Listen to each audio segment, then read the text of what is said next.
ஓம் சரவண பவ. வேலும் மயிலும் சேவலும் துணை. என் பிள்ளையே, சிலருடைய நிலைமை என்னவென்று நான் அறிவேன்.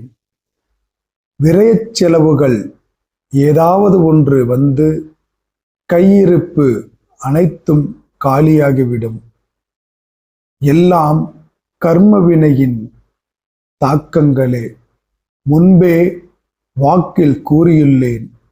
ஒரு சிறு பங்கை, அது மிக சிறியதாக இருந்தாலும், அதனை மற்றவருக்கு தானம் செய்வது அவசியமாகும். கையில் பணம் வரும்போது அனைத்தும் எனக்கானது என்று பிடித்து வைத்துக் கொள்ள முயலும்போது அது ஏதாவது ஒரு வகையில் விரயமாகிறது.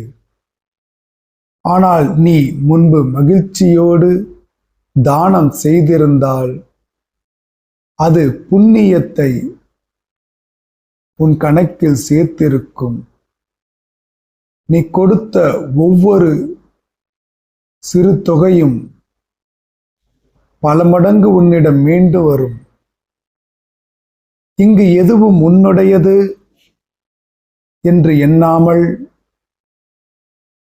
எல்லாம் இறைவனுடையது என்று நினைக்கும்போது பெறுவதோ இழப்பதோ பெரிதும் உன்னை பாதிக்காது. என்ன செய்வது அப்பா? இப்போது கொடுக்க என்னிடம் ஒன்றும் இல்லை என்று சொல்லாதே. கொடுப்பதற்கு தேவை பணம் இல்லை, தேவை நல்ல மனம், நேர்மறை எண்ணங்கள். அது இப்போது உன்னிடம் இருக்கிறது. அது உனக்கு தேவையானதை ஈர்த்து கொண்டு வரும். புண்ணியத்தை சேர்ப்பவர்கள் ஏமாளிகள் அல்ல. அது ஒரு அற்புத சக்தி. திக்கற்ற நிலையில் தீர்வு தர வந்து நிற்கும் சக்தி. எப்போதும் நான் ஒருவருக்காக கொடுப்பதில்லை. ஒருவர் மூலமாக மற்றவருக்கு செல்ல வேண்டும் என்பது விதி.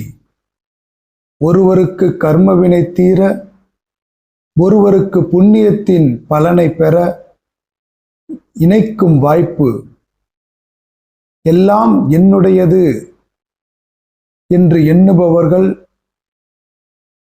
எதுவும் தன்னோடு வரப்போவதில்லை என்ற உண்மையை உணராதவர்களாகவே வாழ்கிறார்கள். மீண்டும் வாய்ப்பு தருவேன். இந்த முறை புரிந்து நடந்து கொள். ஓம் ஸ்ரீம் சரவணபவ என்று பதிவிடு. நீ இழந்ததை மீண்டும் பெறும் காலம் இனி வரும்.